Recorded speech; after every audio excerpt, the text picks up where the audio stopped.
Hi. ఎంబీబీఎస్సి group 1కి సంబంధించి మనము ఒక యాక్షన్ ప్లాన్ రూపొందించుకొని దానికి అనుగుణంగా వెళ్తున్నాం. మెయిన్స్గా మంచి చాలా చాప్టర్స్ కంప్లీట్ అయిపోయినాయి. ప్రిలిమ్స్ సంబంధించి కూడా మనం చాలా వరకు కంప్లీట్ చేసాం. సో ఈ యాక్షన్ ప్లాన్లో భాగంగా ఇప్పుడు త్వరలో ఉండే ఈ ప్రిలిమ్స్ని ఏ విధంగా సక్సెస్ చేయాలని నేను ఒక ప్రణాళిక రూపొందించి ఆ ప్రణాళికబద్ధంగా నేను మిమ్మల్ని తీసుకొని వెళ్తున్నాను. సో ఇది క్లియర్ అవటం పెద్ద సమస్య కాదు.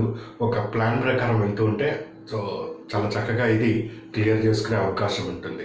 సో కొత్తగా ఎకనామిక్ సర్వే కూడా వస్తుంది కాబట్టి ఇండియన్ ఎకనామిక్ సర్వే అందులో నుంచి ఎక్కువ బిట్లు వచ్చే అవకాశాలు కూడా ఉంటాయి. సో అట్లా అన్నిటిని కరెంట్ ఈవెంట్స్ని జోడించుకుంటూ మనం చాలా రిఫైన్డ్గా అండ్ ప్లాన్ ప్రకారం వెళ్తున్నాం. అఫ్కోర్స్ సమయం తక్కువ ఉన్నా కానీ లేదు అనుకొని టెన్షన్ పడటం కన్నా ఉన్న సమయాన్ని ఏ విధంగా ఎఫిషియెంట్గా ఉపయోగించుకోవాలి అని ఒక ఆలోచనకి రావటం జరిగింది. దాన్ని దృష్టిలో పెట్టుకొని ఇక్కడ మొత్తం పేపర్ 1 పేపర్ 2 రెండు భాగాలు ఉంటే ఈ రెండిట్లో కూడా తక్కువ సమయంలో ఎక్కువగా మనం ముందుకు వెళ్ళటానికి ఒక ప్లాన్ రూపొందించాం. అందులో పేపర్ 1లో హిస్టరీ, ఎకానమీ, పాలిటీకి సంబంధించి ఒక సెట్ ఆఫ్ ది బిట్స్ మీకు వచ్చేస్తూ ఉంటాయి. జియోగ్రఫీకి సంబంధించి సపరేట్గా సెట్ ఆఫ్ బిట్స్ వస్తాయి. సైన్స్ అండ్ టెక్నాలజీకి సంబంధించి సపరేట్ సెట్ ఆఫ్ బిట్స్ అనేది మీకు వస్తూ ఉంటుంది. అదేవిధంగా arithmetic reasoning, mental ability, logical reasoning దానికి సంబంధించి సెట్ ఆఫ్ బిట్స్ సపరేట్గా వస్తాయి. సో దీన్ని సపరేట్గా ఈసారి డీల్ చేస్తూ ఉంటున్నారు కాబట్టి ఇక్కడ మీకు ప్లస్ అవుతుంది. అండ్ మేజర్ పార్ట్ పేపర్ 2లో ప్లే చేస్తూ ఉంటుంది కాబట్టి ఇక్కడ ఏమాత్రము కూడా ఈవెన్ ఆర్ట్స్ అభ్యర్థులకి కూడా అన్యాయం జరగకుండా ఉండాలంటే ఎగ్జామ్లో దానికి అనుగుణంగా రూపొందించి తక్కువ సమయంలో ఎక్కువ స్కోర్ చేసుకునే విధంగా పర్ఫెక్ట్ ప్లాన్ రూపొందించి మనం ఇక్కడ వెళ్తూ ఉన్నాం.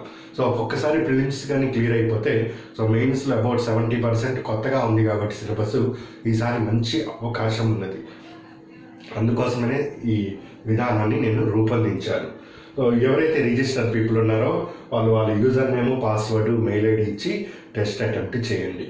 ఈ టెస్ట్కి సంబంధించి జియోగ్రఫీకి బిట్స్ అవన్నీ కూడా జియోగ్రఫీ ఫ్యాకల్టీ ఆయన అనౌన్స్ చేసి ఆయన ఎక్స్ప్లెయిన్ చేస్తారు ఇన్ డీటెయిల్గా.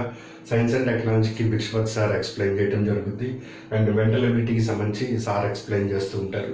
అట్లా ఎక్కడికక్కడ ఎక్స్ప్లెనేషన్స్ వెంటనే త్వరగా ఒకవేళ కవర్ కాకపోయినా కానీ అది ఈ టెస్ట్ పాయింట్ ఆఫ్ వ్యూలో ఎక్కడైనా కానీ కవర్ అయిపోవాలి. మొత్తం సిలబస్ అంతా జల్లెడ బట్టి చక్కగా నీట్గా తీయటం జరిగింది. కోర్స్ ఇక్కడ దీనికి సంబంధించి నేనే వస్తున్నాను కాబట్టి ఇక్కడ సమస్య లేదు. ఇవన్నీ కూడా ఒక పద్ధతి ప్రకారం మనం తీసుకొని వెళ్తున్నాం. దీన్ని మీరు అదేవిధంగా కంటిన్యూ అవ్వండి. ఇక్కడ మనకి ఏదైనా 1-2 సిలబస్లు ఆగిపోయి ఉంటే ఎస్పెషల్లీ ఇండియన్ హిస్టరీకి సంబంధించి మోడర్న్ ఇండియా అయిపోయింది కానీ ఏన్షియంట్ మెడివల్ కావాల్సి ఉన్నది. సో దానికి సంబంధించి నేను ఇక మీద దీన్ని కూడా కవర్ చేస్తూ మీకు తీసుకొని వెళ్ళటం జరుగుతుంది. ఇలా ప్లాన్ రూపొందించుకోవటం వల్ల ప్లస్ పాయింట్ ఏమిటి అంటే ఆ సిలబస్లో ఏముంది ఏమి లేదు అన్న ఒక అవగాహనకి మనం రావటం జరుగుతుంది. ఏం చదవాలి, ఇంకా ఎంత ఉన్నది అన్న ఒక క్లారిటీ ఏర్పడుతుంది. సో ఇవన్నీ కూడా ఈ సమయంలో చాలా చాలా ముఖ్యమైన అంశాలు. సో అందుకోసమని నేను అసలు ప్రతి లైన్లో కూడా నేను ముందుగా డ్రాఫ్ట్ చేసి ఒక షెడ్యూల్ ప్రకటించుకుంటూ వచ్చాను 10 టెస్టులకి సంబంధించి. ఇప్పుడు మనకు అర్థమైంది బాదామి చాళుక్యులు కాలేదు అని. ఏదో మామూలుగా మిడిల్ ఇండియా కింద దాన్ని తీసుకున్నాం కానీ వాటి సపరేట్గా సిలబస్లో మెన్షన్ చేయటం వల్ల అవన్నీ కాస్త బిట్స్ హైలైట్ అయ్యే అవకాశం ఉంటుంది.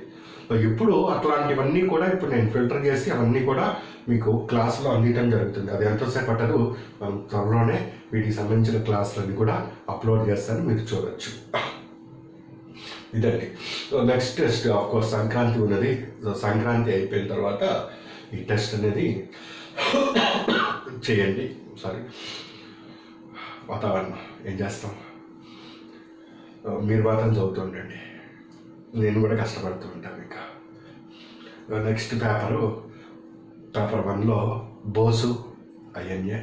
ఈ మోడీ అక్కడికి వెళ్ళి 70 సంవత్సరాల ఫ్లాగ్ ఎగరేశారు కాబట్టి బోసు ఐఎన్ఏ రిలేటెడ్ ఇంపార్టెంట్ నాకు.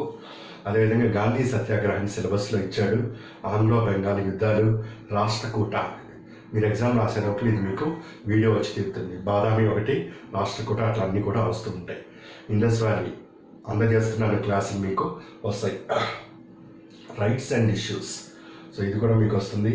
క్వాసి జ్యుడిషియల్ బాడీస్ అండ్ జాతీయ ఆదాయం, ఇందులో నుంచి బిట్స్ తయారవుతాయి. జియోగ్రఫీకి సంబంధించి యాజ్ పర్ సిలబస్లో భాగంగా అట్మాస్ఫియర్ అండ్ స్ట్రక్చర్, దానికి సంబంధించి elements and factors of climate ఏమున్నాయి సిలబస్లో ఉన్నవే నేను ఇచ్చింది. ఇప్పుడు క్లియర్ అవుతాయండి. ఏమున్నది, అసలు ఏం చదవాలి, దాని మీద బిట్ ఎలా అడుగుతాడు, ఆ బిట్కి నేను ఏం చేయాలి, ఇవన్నీ కూడా మీకు క్లియర్ అయిపోయి స్కోర్ చేసుకునే అవకాశం ఉంటుంది. దీని మీద ఎక్స్ప్లెనేషన్ కూడా ఉంటుంది కాబట్టి సో ఎక్కడైనా తప్పు చేస్తే ఇప్పుడు కవర్ అయిపోతాయి అన్నీ కూడా. నెక్స్ట్ ఓషన్, సముద్రాలు, మహాసముద్రాలు, దాని యొక్క ఫిజికల్ క్యారెక్టరిస్టిక్స్ ఏంటి, కెమికల్ క్యారెక్టరిస్టిక్స్ ఏంటి, అండ్ బయోలాజికల్ క్యారెక్టరిస్టిక్స్ ఏంటి. ఓషన్ కరెంట్స్ ఏమన్నా అంటుంటాం కదా, కోల్డ్ కరెంటు, అవన్నీ కూడా ఇక్కడ మీకు కవర్ అయిపోతాయి. ఇది Geography schedule January 18th. Science and టెక్నాలజీకి ఇన్ఫర్మేషన్ అండ్ కమ్యూనికేషన్ టెక్నాలజీ మీద పాలసీస్ కానీ దాని మీద ఉండే స్కీమ్స్ కానీ అవన్నీ సిలబస్. నెక్స్ట్ స్కిల్ ఇండియా, ఏం చేస్తున్నాం ఏంటి కదా. Next Indian regional navigation satellite, Navik ఇప్పుడు పేరు ఏంటి అది.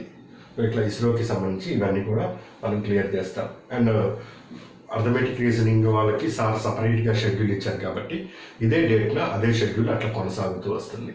సో ఈ ఏదైతే టెస్ట్ రోజు ఉన్నామో ఆ టెస్ట్ రోజు ఇవన్నీ కూడా ఎగ్జామ్లో ఉంటాయి. అట్లా ప్రిలిమ్స్కి సంబంధించి క్లియర్ అయిపోవాలి. ఒకవేళ అవ్వలేదు వెంటనే మళ్ళీ మీరు దానికి సంబంధించి రివిజన్ ఏదో ఒకటి చేసుకుంటూ ఉంటారు. అట్లా ఈ మార్చ్ 10 ఎప్పుడు ఉంది కదా, అప్పటి వరకు వర్కౌట్ చేసుకుంటుంటే ప్రిలిమ్స్ క్లియర్ కాకపోవటం అనేది ఉండదు. అందుకే నేను చెప్పాను, ఎగ్జామ్ అయిపోగానే ఇక మెయిన్స్లోకి దిగాల్సింది తప్పితే మళ్ళీ నాది అవుతుందా కాదా అనే డౌట్ అనేది రాకూడదు. అలా రాకుండా ఉండటానికి నా శాయశక్తిలా ప్రయత్నిస్తున్నా. మీరు కూడా ఇంత పెద్ద సిలబస్ ఉంది ఎలా అని ఏమీ టెన్షన్ పడక్కర్లే. So division of work proper plan ఉంటే పెద్ద పెద్ద కొండల్ని కూడా చిత్తు చేసి పారేయచ్చు. సో అదే మొండి ధైర్యంతో నేను వెళ్తున్నాను, మిమ్మల్ని కూడా తీసుకొని వెళ్తున్నాను. మీరు అధైర్యపడాల్సిన పని ఒక్క సెకండ్ కూడా లేదు, ఒక్క ఇంచు కూడా లేదు. మీకు ధైర్యంగా ఉండండి, ధైర్యంగా రాయండి. అని ధైర్యానికి కూడా ఇక్కడ పెద్ద ధైర్యం ఎందుకంటే అదేమన్నా భూతమా పిశాచమా ఏమీ లేదు. కరెక్ట్గా ఆలోచించి కరెక్ట్గా ప్లాన్ చేస్తే ఎలాంటిదైనా కానీ అవుట్. ఇది పెద్ద ఇష్యూగానే కాదు. క్లియర్. సో నేను ఏదైతే స్కీమ్ ఇస్తున్నానో దాన్ని మాత్రం పర్ఫెక్ట్గా చేయండి. అభ్యర్థులు క్లిక్ అయిపోతుంది. గుడ్ లక్ అండి.